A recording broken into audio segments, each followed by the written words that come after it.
Mesdames et messieurs, bonjour et bienvenue dans ce flash d'information en ce samedi 13 décembre 2025. Et pour démarrer cette édition, la dégradation des routes menant vers le chef-lieu du département de Médina Yoro Fula continue de susciter des inquiétudes. Après des plaidoyers des députés, ce sont désormais les chauffeurs de cette place qui tirent la sonnette d'alarme. Entre axes impraticables, rareté des clients et difficultés quotidiennes, ils lancent un appel urgent aux autorités pour une réhabilitation rapide des routes, nous dit Samba Diao. Après les plaidoyers des députés du département de Médina Yoro Fula sur les multiples problèmes des routes menant vers le chef-lieu départemental, les chauffeurs de cette place déplorent à leur tour la dégradation avancée de ces axes. Oui, nous rencontrons des difficultés liées à l'état de la route, surtout en période d'hivernage où les problèmes deviennent encore plus nombreux car la route devient totalement impraticable. En tout cas, l'axe Kolda Médina Yoro Fula n'est pas praticable. À cette situation déjà difficile s'ajoute selon eux la rareté des clients et d'autres contraintes qui freinent leur activité. Pas d'argent et puis beaucoup de choses ne marchent pas. En plus, il n'y a pas de clients pour Médina Yoro Fula. Les clients ne viennent pas à la gare routière. Les chauffeurs assurant la ligne Kolda Médina Yoro Fula lancent ainsi un appel pressant aux autorités pour la réhabilitation des routes afin de désenclaver définitivement le département. Nous demandons à l'État de construire la route Kolda Médina Yoro Fula Pata. Nous, chauffeurs de cette place, sommes vraiment fatigués. Pour aller jusqu'à Médina Yoro Fula, moi, Omar Baldé, je conduis sur l'axe Kolda Médina Yoro Fula depuis plus de 10 ans. Mais nous sommes épuisés. En attendant une réponse concrète, ces chauffeurs continuent d'emprunter des routes impraticables avec l'espoir que les solutions ne tarderont plus. Samba Diao, restons toujours dans cette partie du sud du pays, plus précisément à Bignona. La divagation des animaux est un sérieux problème dans le département. Dans la zone du Blouf, les populations demandent l'intervention des collectivités locales. L'application de la loi sur la mise en fourrière des animaux saisis dans les champs devient difficile pour les maires de l'arrondissement de Tendouk. Il appelle donc le préfet à agir pour trouver une solution durable et mettre fin à cette situation. Moustapha Koli, adjoint au maire de la commune de Balingor, au micro de Diakaria Djedjou. Réflexion, parce que c'est la divagation des animaux qui freine le développement au niveau du département de Bignona. Donc si vous regardez cela, c'est sans doute à cause de la divagation des animaux qui fait que les gens ne sont pas encouragés à cultiver, et même s'ils cultivent, les rendements ne sont pas très au rendez-vous. La divagation des animaux reste une question très complexe. Une question très complexe parce que quand vous n'avez pas de fourrière au niveau de votre commune, il serait très difficile de gérer la divagation des animaux. Raison pour laquelle il faut impérativement une fourrière. Et pour l'implantation d'une fourrière, il y a des préalables. Il y a une loi qui réglemente tout cela. Et donc c'est cela qui vous permet, parce que quand vous gardez un animal en fourrière, donc il y a des étapes. Donc il y a des étapes pour que le propriétaire puisse le reprendre. Maintenant, pour arriver à tout cela, il faut qu'il y ait une fourrière réglementée. Maintenant, quand vous n'avez pas de fourrière réglementée, donc c'est difficile de respecter les trucs parce que les autorités étatiques ne pourront pas prendre les responsabilités. Voilà, donc raison pour laquelle moi, j'encourage vraiment aux collectivités, à l'ensemble des collectivités, d'avoir des fourrières. Et maintenant, s'ils ont des fourrières, là on peut appliquer la loi dans sa pleine mesure. Dans l'actualité de ce samedi, également réuni pour dresser le bilan de l'hivernage et préparer la saison à venir, le comité régional de gestion des inondations de Diourbel a salué les efforts conjoints de l'État et des acteurs locaux.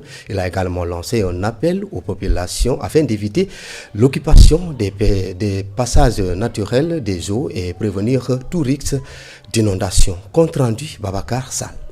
Interrégional chargé de gérer et de prévenir les inondations dans la région de Diourbel s'est réuni pour faire le bilan de l'hivernage passé et préparer celui qui arrive. À cette occasion, le gouverneur de Diourbel a remercié le ministre de l'Assainissement pour son accompagnement. Le ministre a convoqué une réunion au niveau central uniquement axée sur un seul point, à savoir donc la validation du plan d'urgence régionale de Diourbel. Je pense que c'est également donc une occasion au nom des acteurs territoriaux de Diourbel. Je veux remercier d'abord par rapport à cette réactivité, mais également la mise en œuvre de ce plan. Nous ne pouvons pas le mettre en œuvre si le ministre n'avait pas porté ce projet-là. Il a également adressé ses remerciements au ministre Moussa Balla Fofana, fils de Diourbel, pour son engagement constant. Depuis 2024, nous avons eu à constater une mobilisation de ces structures dans la commune de Diourbel, et ce qui nous a permis, je pense, de gérer donc convenablement les inondations dans la commune de Diourbel, avec un renforcement des moyens d'épuisement, ça dans des quartiers également donc endémiques. Et il a encore réitéré, je pense, en 2025, en maintenant encore le même dispositif. La population, l'association des volontaires, Touba Tchakanam ainsi que les maires ont reconnu et salué les actions menées. Les échanges ont ensuite porté sur les mesures à renforcer afin que le prochain hivernage ne cause aucun dommage, notamment dans le domaine de l'assainissement. Nous avons eu à penser convoquer cette réunion très tôt parce que compte tenu des situations que nous avons à vivre l'année dernière, je pense qu'il faudrait que nous nous y prenions très tôt parce qu'il y a des mesures qui vont prendre du temps. Et l'année dernière, je pense que l'expérience que nous avons eu à vivre va nous faciliter l'élaboration de ce plan d'action et que chacun doit s'y mettre. Le gouverneur a rappelé l'importance de ne pas s'installer sur les passages naturels de l'eau afin de réduire les risques d'inondation et de mieux protéger les populations.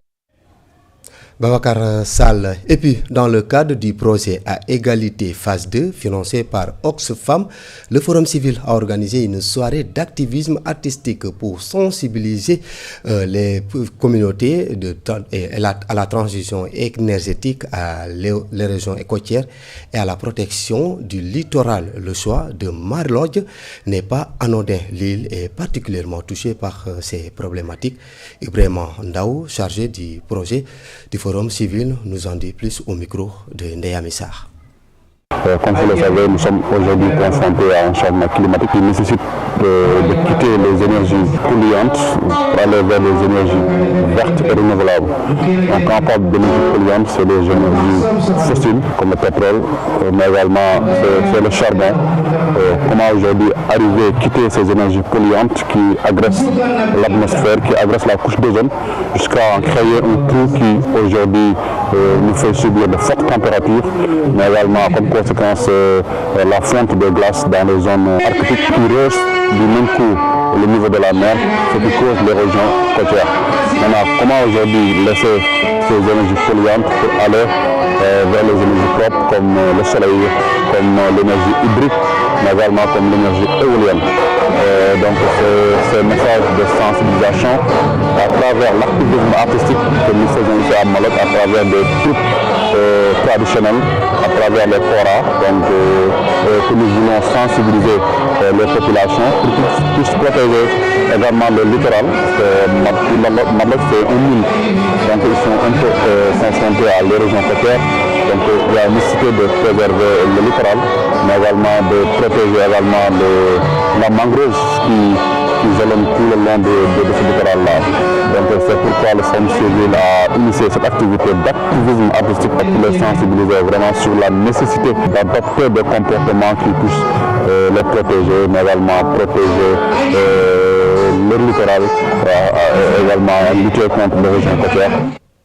Et pour terminer ce bulletin, dans le cadre de son programme de lutte contre la soudure et l'endettement dans le Djegem, le Baol et le Sine, le RECODEF, présent dans plus de 400 villages avec un fonds de plus de 180 millions, a organisé ce dimanche à Ndiaganyao une journée de la calebasse de solidarité. Ce dispositif permet aux membres de mettre aux communautés de mettre en commun leurs ressources et de se prêter de l'argent sans intérêt pour répondre aux besoins essentiels dans les 14 communes où le RECODEF intervient. Sarah Sissé, coordonnateur du RECODEF, s'est exprimé au micro de Pape Kairé. Dans les 671 calebases de solidarité qui se retrouvent dans les 14 communes et dans plus de 400 villages, nous avons aujourd'hui un montant global d'épargne de 184 millions et quelques. Donc 184 millions de francs CFA qui effectivement est mobilisé par les membres des calebases de solidarité et qui sert absolument aussi à accorder des crédits sans intérêt pour la santé, la nourriture, mais également l'éducation à tous les membres. Donc ça, c'est des acquis qui sont là, qui ont vraiment... Autrement également, nous avons aussi les membres aujourd'hui, c'est 24 600 membres, et même plus. Donc tous ces petits monde-là se retrouvent actuellement au niveau des quartiers, au niveau des villages pour épargner, pour également discuter sur même des thématiques de développement qui touchent les aspects-là et permettre également à tout le monde de s'exprimer, de donner ses idées, mais également c'est des niveaux, c'est des dynamiques de formation. Donc formation en ce qui concerne par exemple les capacités techniques de transformation des fruits et légumes, mais également formation dans le cadre institutionnel, mais également leadership. Donc il y a pas que de formation, il y a beaucoup de formations qui sont en train de dérouler. Merci. Fin de ce bulletin d'information sur la première chaîne d'information communautaire du Sénégal. Mesdames et messieurs, merci de nous avoir suivis. Bon week-end à toutes et à tous.